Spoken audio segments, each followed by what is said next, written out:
할렐루야. 153 저녁기도 오신 여러분들을 주님의 이름으로 환영하고 축복합니다. 귀하고 복된 이 저녁 시간, 오늘 하나님께서 말씀을 통해서 또 기도하는 여러분들 가운데 음성으로 또한 확신으로 응답되어지는 역사가 있어지기를 주님의 이름으로 축복하겠습니다.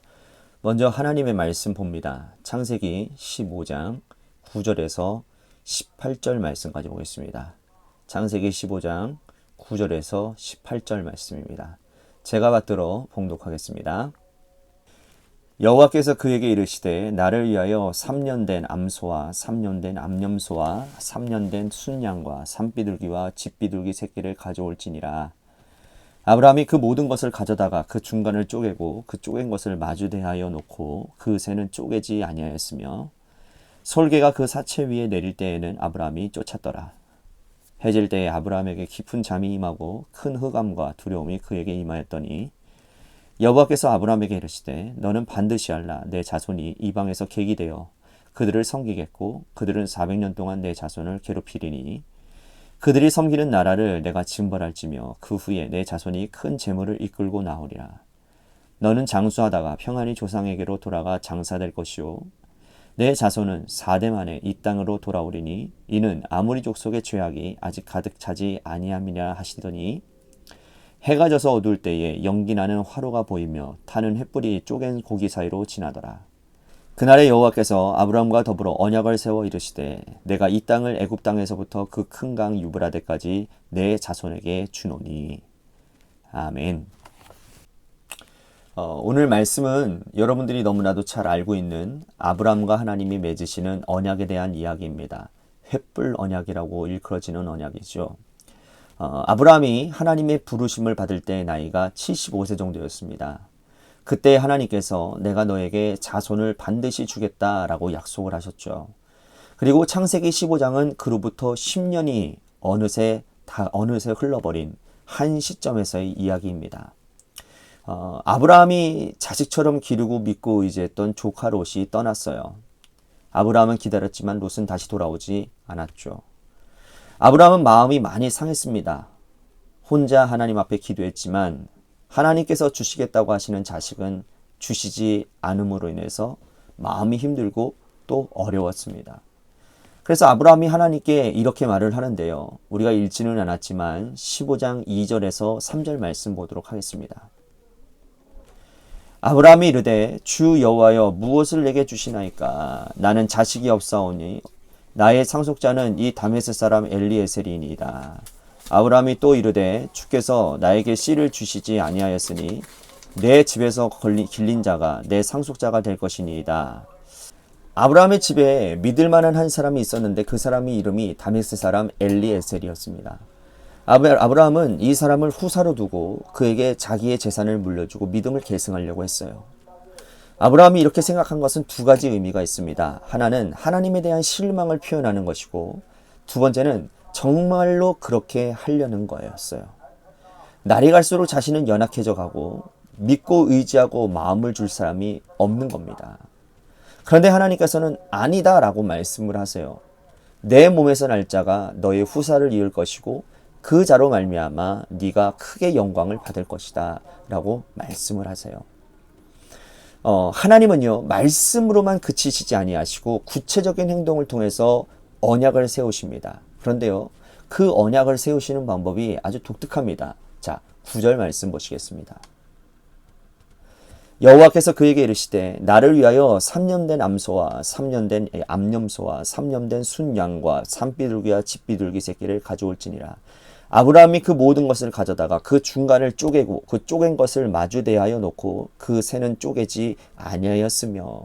자, 재물을 가지고 왔어요. 재물을 그리고 쪼갭니다. 양 길가에 쪼갠 고기를 늘어뜨려 놔요.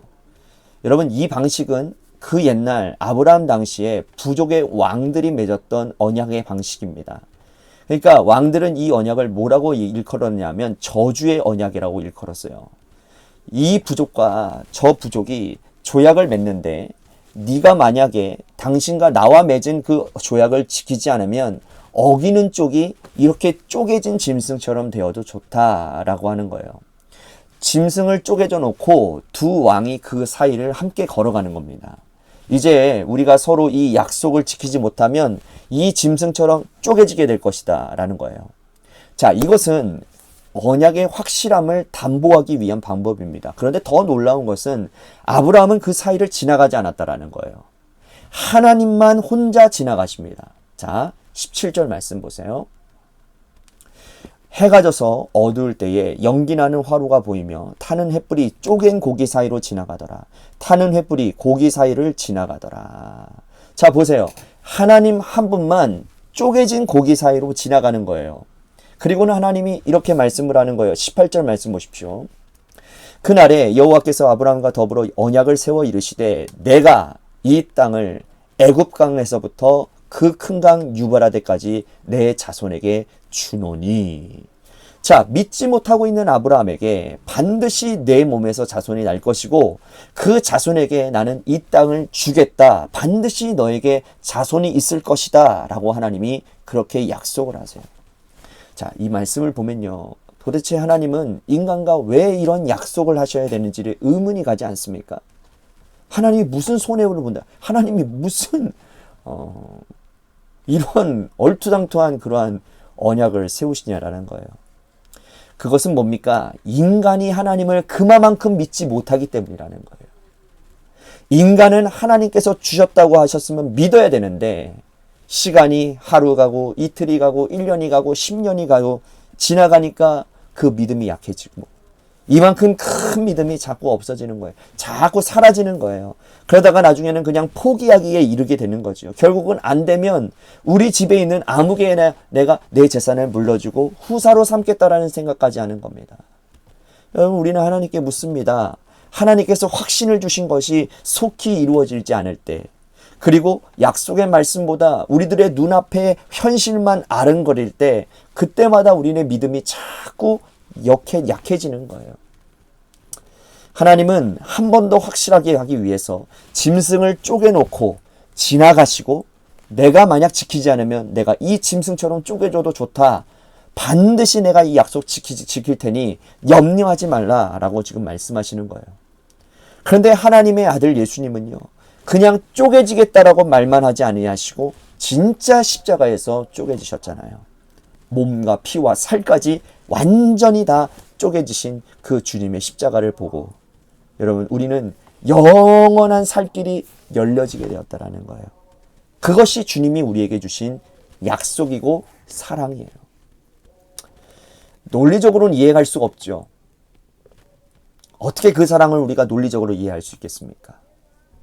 하나님, 무한하신 하나님께서 나 같은 인간과 쪼개짐의 언약을 하십니까? 우리가 물어보고 아무리 이해하려고 해도 논리적으로 도무지 이해가 안 되는 거예요. 왜요? 그냥 사랑하기 때문인 거예요. 사랑하기 때문인 거예요. 여러분, 이유라는 건 없어요. 사랑해. 사랑하기 때문인 거예요. 그죠? 내가 너를 창조했고 내가 너를 사랑했기 때문이라는 거예요. 여러분, 오늘 우리가 살아가면서 이 쪼개진 십자가의 길로 하나님 한 분만 걸어가시고 예수님 한 분만 그 십자가 지시고 우리는 데려가지 않으셨는데 왜 우리를 데려가지 않으시는가? 여러분, 만약에 우리가 그 길을 함께 걸어갔다면 우리는 못 지키면 우리는 쪼개져야 되거든요. 그렇게 되면 안 되니까 우리는 쪼개질 수밖에 없는 사람들이니까 하나님이 혼자 걸어가시는 거예요. 예수님이 혼자 십자가를 지신 거예요. 여러분, 16장 이후에 보면요, 하갈의 이야기가 나오는데요. 만약에요, 쪼개지는 이 언약을요, 하나님과 함께 걸었다면요, 진짜 쪼개질 수밖에 없는 존재는 누군지 아세요? 아브라함이에요. 아브라함. 그런 약속을 지키지 못합니다. 인간은 약속하고도 못 지키는 거예요. 언약을 맺고도 넘어질 수밖에 없는 게 바로 인간이라고요. 그 연약함을 너무나도 잘 아시기 때문에 너는 여기에 그냥 있어. 나 혼자 걸어가마.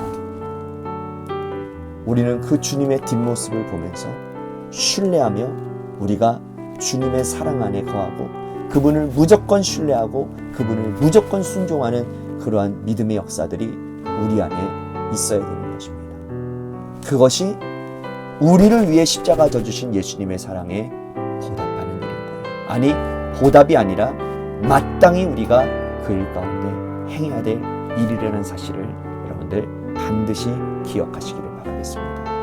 오늘 말씀 생각하면서 우리 같이 기도했으면 좋겠습니다. 하나님이 이토록 우리를 사랑하심을 여러분 정말 믿으십시오.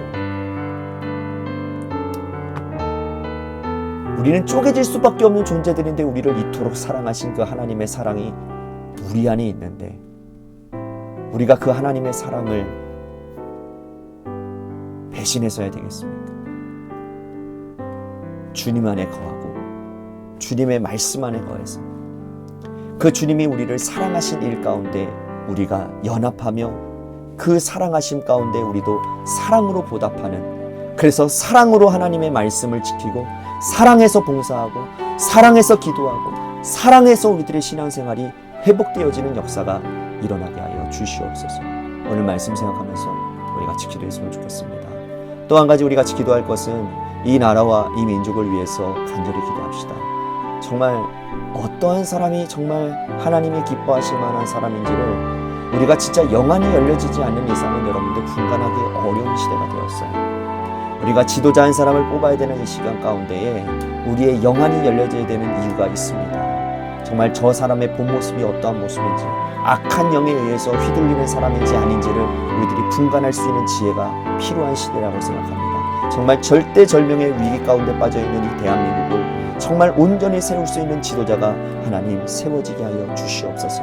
그 지도자를 세우는 가운데 나에게 하나님 정말 온전한 시각이 열려지게 하여 주시옵소서. 영의 일들이 보여지는, 그 뒤에서 역사하는 영의 일들이 보여지는 역사가 우리 안에 있게 하여 주시옵소서라고 이 나라와 이 민족을 위해서 간절히 기도합시다. 또한 우리 관악교회를 위해서 기도해 주시고, 또한 지다임 권사님 언니를 위해서 우리 같이 기도했으면 좋겠습니다.